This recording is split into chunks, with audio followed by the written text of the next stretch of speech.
Pero vamos a hablar de economía, decía Jorge en la presentación, y para ello está un amigo de la casa, licenciado en economía, Rubén Cerrulla, que entre otras cosas nos va a contar la situación, Jorge, que se viene dando en donde nuestro país va creciendo macroeconómicamente, como lo dijera hace poco el presidente Alberto Fernández, 10,4% creció nuestro país en cuanto a su actividad económica el año pasado. El primer semestre de nuestro país creció el 6%, números fantásticos en lo macroeconómico, pero el problema suele pasar, es lo micro, suelen decir ciertos economistas, y para eso está precisamente Rubén Cerrulla. Rubén, gracias por venir. Bueno, muchas gracias a ustedes por la invitación.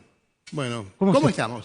La verdad que, bueno, yo creo que el diagnóstico que lo describe bien Roberto tiene que ver con esto, ¿no? Estamos creciendo a un 10,4%, pero el problema es que no se está distribuyendo, ¿no? Ese 10,4%.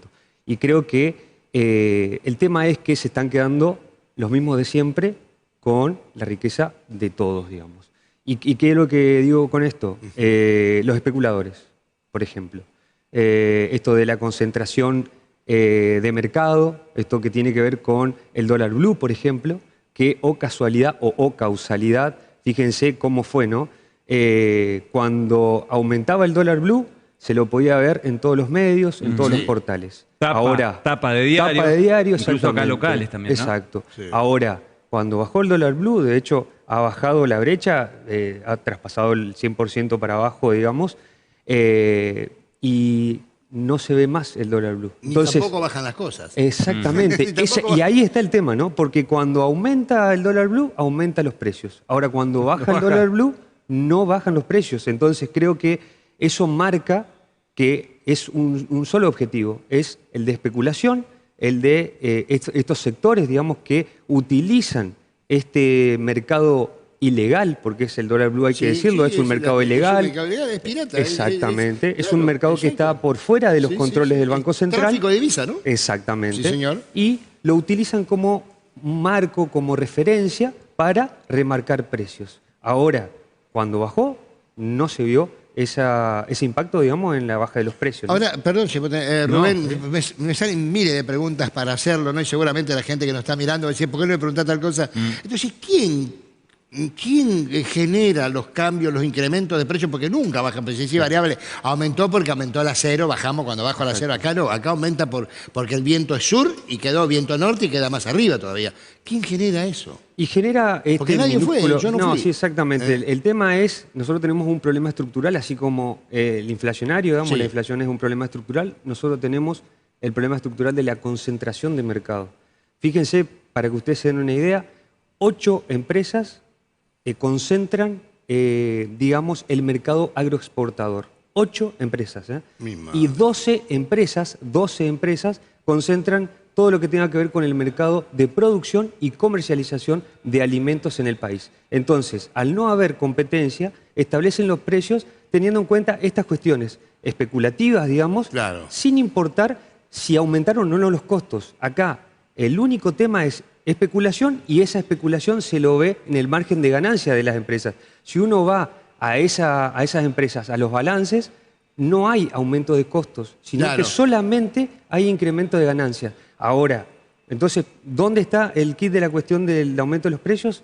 En esta concentración de mercado y el querer ganar más todo el tiempo. Pero es que me hace acordar, perdón, Jorge, me hace acordar esto, y Rubén también. ¿Te acordás cuando Cristina Fernández dijo, ojo, que el crecimiento de la actividad económica no se lo lleven 4 o 5 vivos? Exacto. ¿No terminó pasando eso en definitiva ahora? Sí, exactamente. En este caso se lo terminaron llevando 12 empresas. Ajá. Y de hecho, para que ustedes se den una idea, en la pandemia, que uno puede decir, bueno, en la pandemia perdieron. No, estas empresas siguieron ganando, y de hecho han ganado mucho más en pandemia y han seguido ganando, porque justamente al no tener competencia de mercado, digamos, establecen los precios teniendo en cuenta el margen de ganancia que quieren ganar, valga la redundancia, ¿no? Cuando hablamos de empresarios, verdaderamente nosotros tenemos empresarios automotrices o son fabricantes de dólares. ¿Tenemos mercado inmobiliario o tenemos nada más ni nada menos que construcción de dólares? ¿Qué tenemos? Porque está dolarizado totalmente la mentalidad de los argentinos. A mí me llama la atención, porque si Macri, y no lo quiero defender a Macri, si Macri, que forma parte de la patria federal, no pudo contener la inflación. Esto nadie puede poner cascabel de gato. Exactamente. Esto tiene que ver con una cuestión de esta. Bien lo decís, digamos. O sea, primero que todo está muy dolarizada la economía y se ha dolarizado durante el gobierno de Mauricio Macri, se ha dolarizado aún más. De hecho, las tarifas se han dolarizado y muchos de los insumos con los cuales se producen los alimentos están dolarizados. Entonces, fíjate cómo de vuelta ingresa este tema de especulativo. Claro. No liquidan las divisas, el agroexportador, ¿no es cierto? No liquidaron. ¿Por qué no liquidaron? Buscando que se devalúe mayor el peso. rentabilidad. Mayor rentabilidad, que se devalúe el peso, presionando al gobierno para que devalúe y de esa manera se puedan llevar aún más ganancias. Claro, Ahora, estamos hablando, ¿no terminó pasando eso? Sí. Aparece esto, aparece esta medida del dólar soja porque justamente es fruto de esa presión que ejercieron de no liquidación de las divisas, digamos. Ahora, el dólar soja, ¿qué es lo que hace? Permite que se cotice un 40% más en rentabilidad, o sea que ganen en rentabilidad un 40% más estos sectores agroexportadores. Ahora, no solamente ese 40%, ellos han ganado por la guerra entre Rusia y Ucrania, ya han ganado un 40%. Entonces, si uno suma 40 más 40, están ganando un 80%. Entonces, yo creo que la medida que se llevó adelante respecto al dólar soja es de corto plazo, ¿sí? Te resuelve tal vez la liquidación ahora. Ahora, el problema es que mediano y largo plazo seguimos necesitando un programa que permita tener o dar credibilidad al gobierno y sobre todo reducir la incertidumbre a la sociedad. Claro. Que eso es lo más importante. Ahora, cuando vos estás hablando un 40, un 80%, no es para el tipo que está sembrando, y perdón con los tipos, y hablamos los productores que no venden todo el chaco, no es para él porque sigue estando tan mal o peor que antes, ¿no? Exactamente. Porque cambiar una camioneta con las inversiones que tiene no significa nada, así que tampoco no hablemos No, exactamente. Pero claro, o sea, son los 4 o 5 vivos que se quedan con ellos, especulan, evaden, contrabandean, porque también eso es importante. Y te hago una pregunta, ¿es verdad que para el sector empresario tiene la siguiente mentalidad? Importo o compro insumos con dólar oficial, ¿no es cierto? La vendo con dólar blue y pago a mi gente con pesos argentinos. Así es. Ese es el mecanismo, digamos. ¿Y el Estado por qué permanece tan pasivo ante ese tipo de situaciones? ¿O no puede hacer nada? No, yo creo que el Estado quiere hacer y cuando quiere hacer pasa estas cuestiones, ¿no? De no te liquido. Claro. Vos necesitas reservas, vos necesitas que yo te liquide. Yo no te liquido. La necesidad del Estado, ¿no? Yo no te liquido, entonces vos sí o sí me tenés que dar esto. De hecho, lo hemos visto. La mesa de enlace apareció una vez, la segunda vez ya no se sentó en la mesa de negociación. Porque justamente la mesa de enlace que representa a este sector especulativo de 8 agroexportadoras, digamos, y no representa al campo, porque eso también es importante decir, no representa al campo, porque el campo es los pequeños y medianos productores, que son los que más asumen los costos, que justamente son, y esta es una cuestión y un debate que creo que tenemos que llevarlo adelante, ¿no? Creo que tenemos que plantear estas reformas estructurales que están faltando en el país. Una es la reforma impositiva, ¿sí? Donde los que más ganan, más tributen. Y la otra es la ley de entidades financieras. Y por otro lado, tenemos que comenzar a generar herramientas que permitan que los pequeños, medianos productores, que los pequeñas, medianas empresas, industrias, puedan crecer y de esa manera puedan competir con este sector concentrado. Yo creo que es la única forma que nosotros podamos romper con esa concentración de mercado y con esta estructura que tenemos hoy. Entonces quiere decir que cuando el campo dice no tiene asfixiado los impuestos, o sea, el productor, estamos hablando de productor, nos tienen asfixiados por las retenciones y además tienen razón. Y los otros eximen, contrabandean y hacen que el pobre tipo de campo no lo puede hacer. Pero mira, para que vos te des una idea, Vicentín, me viene a la cabeza Vicentín. Vicentín le compraba a los pequeños y medianos productores. Nunca le pagó a los pequeños y medianos productores. Y Vicentín era una de las grandes exportadoras que se hacía de esa producción de los pequeños y medianos y después la exportaba, como vos decís, justamente la exportaba y ganaba un fangote de dinero, digamos. Exacto. Entonces, y no le pagaba a los pequeños y medianos productores. Entonces, fíjate cómo se encima. da. Exactamente. Claro. Fíjate cómo se da esta cuestión, ¿no? O sea, de vuelta, un sector minúsculo se queda con las ganancias de la mayoría, digamos, ¿no? Pero ese sector minúsculo tiene 24.000 millones de dólares, tenían en bolsita. 2 veces más de la necesidad que tiene Argentina, no de lo que tiene Argentina. Claro, no. De la necesidad, o sea, sucumbís. No, Y aparte, ¿te acordás lo que nos contó Carlos Delfrade acá, el diputado provincial de Santa Fe, Sí. que conoce mucho el tema Vicentín? Dijo, terminó siendo Vicentín un fugaducto de dólares durante la etapa de Mauricio Macri. Y aún así, ¿no da un poco de pena que el presidente Alberto Fernández en su momento haya retrocedido con el intento de estatizar Vicentín? ¿Estamos a tiempo? ¿Considerás que por ahí todavía estamos a tiempo de estatizar Vicentín o ya no? Yo no lo creo, creo que no es, se tuvo el momento, Ajá. pasó. Yo creo que hoy hay que pensar en la creación de mercados provinciales, ¿por qué no? En provincia de Buenos Aires ya se generó uno, un mercado, digamos, que lo que hace es realizar convenios con pequeños, medianos productores, comprarle la mercadería y de esa manera,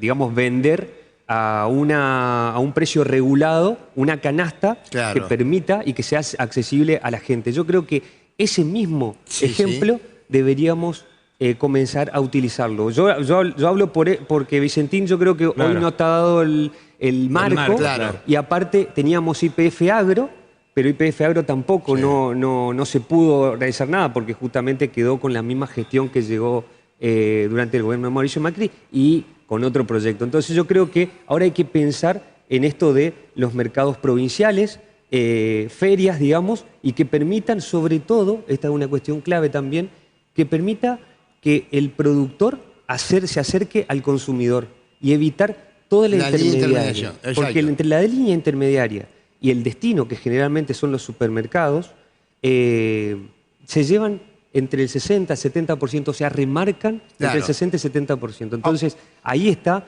una de las cuestiones del proceso inflacionario que hoy Y tenemos. como transversalidad, esta constitución del norte grande, Sí. porque pueden formar volumen, porque viste, Sí. en el orden internacional vos tenés que tener volumen, tenés compromisos que tenés que cumplir, ¿es así o no? En Sí, cantidad sí, y calidad, así es, no así podés fallar, eso no podemos fallar, para que no pase lo mismo que pasó con el maíz o el arroz que tuvimos con Ucrania, con China, por ejemplo, que tuvimos problemas. No, con el sorgo para China, por ejemplo, tuvimos problemas, no se cumplió y bueno, perdimos. ¿Esto no puede abrir caminos? Sí, puede abrir Por caminos. volumen, te digo, ¿no? Es muy bueno el espacio. Yo creo que es muy bueno el espacio. Y de hecho, le doy un ejemplo. El tema de las tarifas. Cuando se dio el tema de la segmentación de tarifas, yo planteaba en su momento que el norte grande, el espacio del norte grande era un espacio para poder plantear esta cuestión de que el NEA Sí. son provincias electrodependientes. Y así claro. se hizo. Se planteó de que justamente 400 kilowatts era muy poco. Lo llevamos, por supuesto que uno puede decir 680 kilowatts y todavía queda... Sí, ojo, en la última reunión de la Expo Norte Grande acá en Chaco, los gobernadores del Norte Grande dijeron queremos 750 kilowatts para el verano y 550 para el resto Del año. de la franja. Exactamente, y le doy este climática en el ejemplo país. porque justamente eso también se puede dar respecto a estos mercados, digamos, provinciales, o por qué no pensar en mercados regionales, digamos, y de esa manera poder romper con esta concentración de los 12 o de los 8 concentrados. Dos propuestas tiradas, A ver. perdón. Dos No, propuestas todavía hay tiradas. varias. Capitanich en su momento de gran convulsión económica dijo acá hay que hacer una política de shock.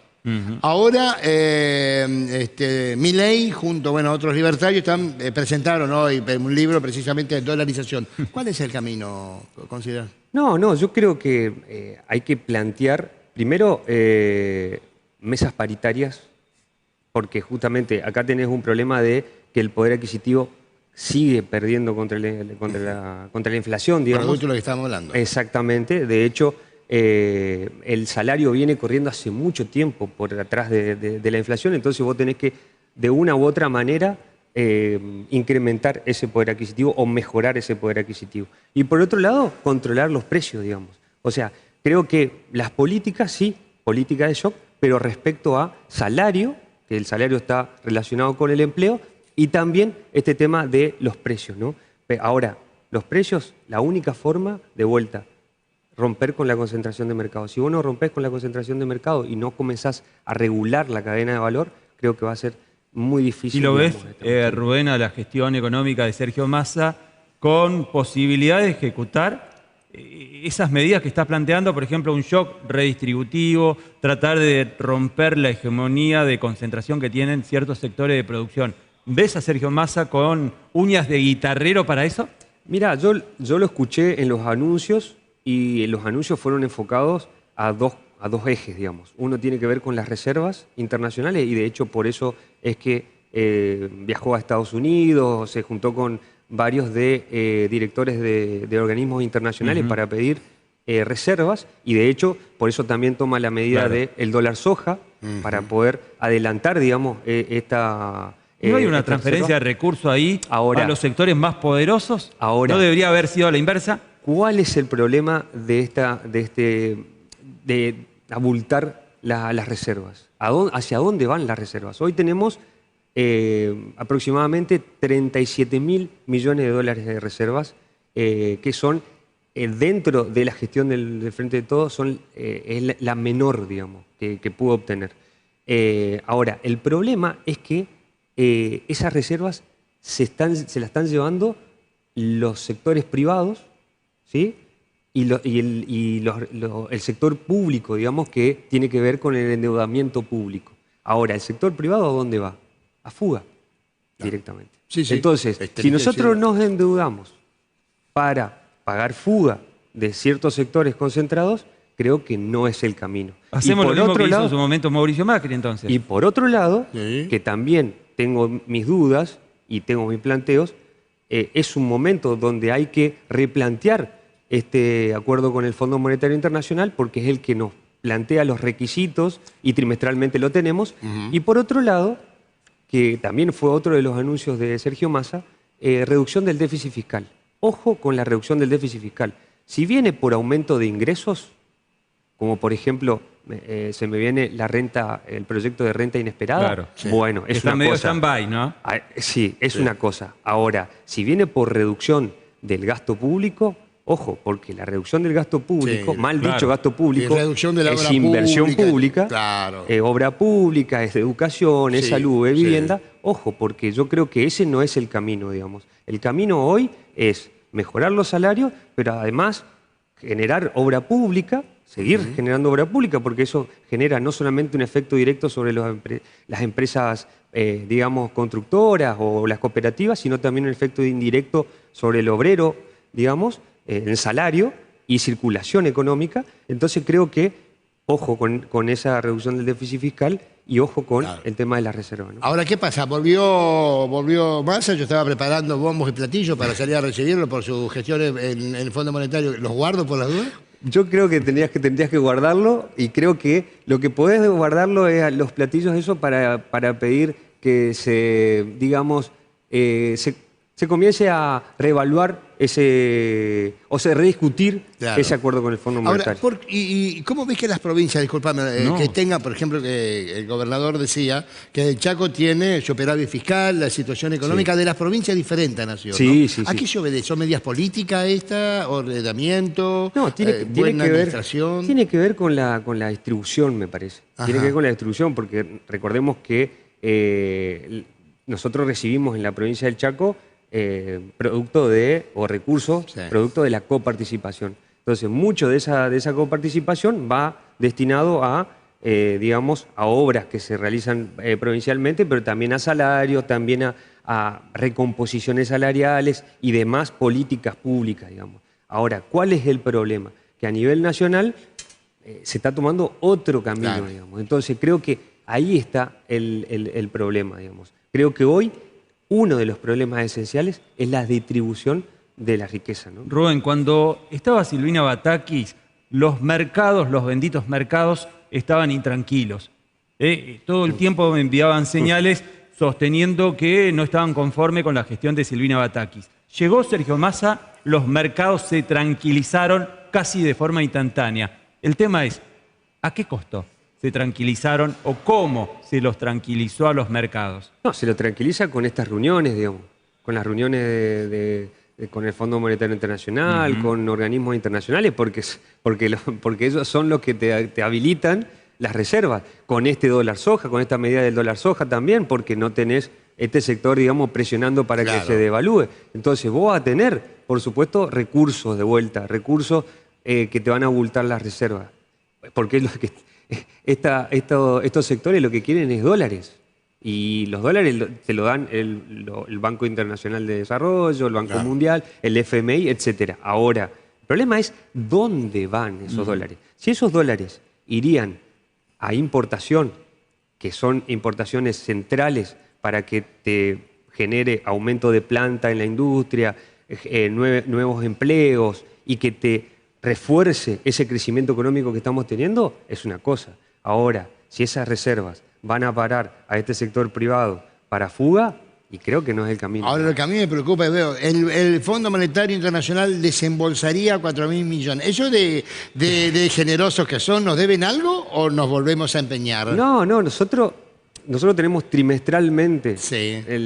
al Fondo Monetario Internacional, digamos, acá, Sí, con la espada auditando, claro, auditando sí. las cuentas públicas Los de la deberes. Argentina, exactamente. Dígalo. Ahora, te dice, los 4.000 millones te lo doy, pero si vos me cumplís con la reducción del déficit fiscal, si vos cumplís con las reservas, si vos cumplís... Ahora, esos 4.000 millones, así como vienen, se van, porque nosotros somos los que le debemos al Fondo Monetario Internacional. Cuando Mauricio Macri llama al Fondo Monetario Internacional fue porque había entrado en default.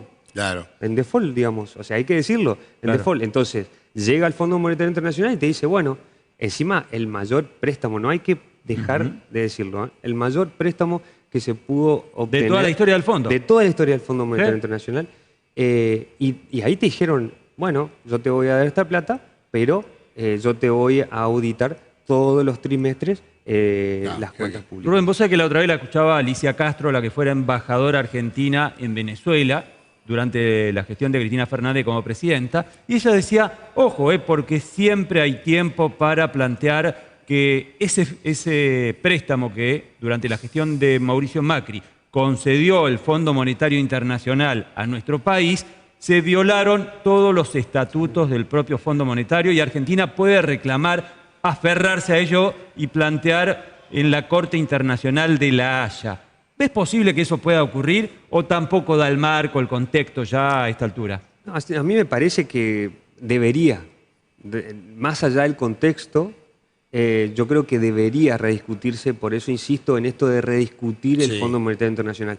Y además, te añado otra cosa, hoy tenemos una crisis mundial. Aparte. Reino Unido está con un proceso inflacionario y de crisis muy aguda. Estados Unidos cayó después de años en un proceso inflacionario acelerado. Bueno, así Francia, ni que hablar, digamos. España vi que tenía una inflación del 8% mensual. Exactamente, exactamente. O sea, se ha cambiado. ¿Mensual? ¿Anual? Mensual. No, mensual. Sí, exactamente. Mensual. Por el costo energético, sobre todo. Claro, claro. Es que el problema es la energía también. Entonces, con esta crisis mundial, también está el marco para rediscutir con el Fondo Monetario Internacional. Entonces, creo que es una oportunidad, sobre todo, que lo podríamos utilizar, ¿no? Yo que quisiera, no te pido que seas gurú, ni tampoco... No soy gurú. No me gusta gurú. No me gusta pero gurú. vamos a apuntar para el futuro. Imagínate que tengo unos pesillos. ¿Qué hago? Me voy y después te hago una pregunta que vamos a decir blanco o negro y la dejamos para la próxima. Bien, bueno, bien. escúchame, ¿qué hago? Me pongo una empresa, compro terreno, construyo. Si uno tiene un ahorro, compro dólares. Pongo plazo fijo. ¿Es una consulta personal eso, Jorge? No, pero déjame ilusionar. Déjame ilusionarme. El plazo fijo hoy han aumentado las tasas porque la idea fue también Plazo del fijo. gobierno tratar de enfriar la economía. Entonces, para enfriar la economía vos tenés que sacar pesos. ¿Y cómo sacás pesos? Aumentando las tasas del plazo fijo. Claro. Una es el plazo fijo en pesos, digamos. Sí. Otra tiene que ver con todo lo que tenga que ver con construcción, digamos. Claro. ¿Sí? O sea, si vos tenés la posibilidad Mercado de... inmobiliario. Exactamente. Sí. Pero sobre todo si es tu casa aprovechar y destinarlo a la casa, digamos, o sea, destinarlo a comprar. ¿Por qué? Porque eso es una inversión a futuro, digamos. Exacto. Creo que tiene que ver con cuestiones, digamos, tangibles, digamos, ¿no? Sí. Y que te puedan perdurar en el tiempo. ¿Y el fantasma de la devaluación se viene o no como realidad? Yo creo que no es, yo creo que no va a darse ni en el corto ni en el mediano plazo porque, de hecho, justamente está relacionado con esto. Se fue a pedir los dólares para evitar la devaluación y aparte una devaluación implicaría un incremento de este proceso inflacionario y llevaríamos a una hiperinflación, digamos, ¿no? La pregunta que para la próxima. Sí. En la Argentina, para mejorar y salir de esto, ¿la economía debe hacer a la política o hacen falta medidas políticas? No, siempre la política es... La economía es política económica. Yo le digo, la política tiene que estar antes de la economía. Porque no existe, la economía no es una ciencia exacta. La economía es una ciencia social. Y para eso necesitas política. ¿Y ahora es una política económica o una economía que está por encima de la política? Ahora, en este momento. No, yo creo que hay mucho de economía por sobre la política. Y creo que necesitamos más política en la economía. Muy bien, Rubén, muchísimas gracias. No, muchas gracias a ustedes por la invitación. Próxima, lógicamente, da gusto charlar y hablar de esta manera, así que... Sobre todo porque cuando te explican claro. Sí, claro, ¿Te acordás lo que decía en Bases y Principios? Sí. Ese famoso libro que te decían, mirá, cuando te explican de economía y no entendés, pedile que te explique de nuevo. Si no entendés y no te explican como corresponde, y se te están queriendo embromar. Eso decía, ¿te acordás? En Bases y Principios. Bueno, Rubén, muchas gracias. No, gracias a ustedes. Nosotros les proponemos una pausa, luego al regreso vamos a estar hablando también el impacto, lo que dejó el Norte Grande, la reunión aquí en la provincia del Chaco, las posibilidades del sector empresario, los emprendedores y lo que adelantaba Rubén recién también, la posibilidad de un futuro de integración para esta parte del país. Ya regresamos.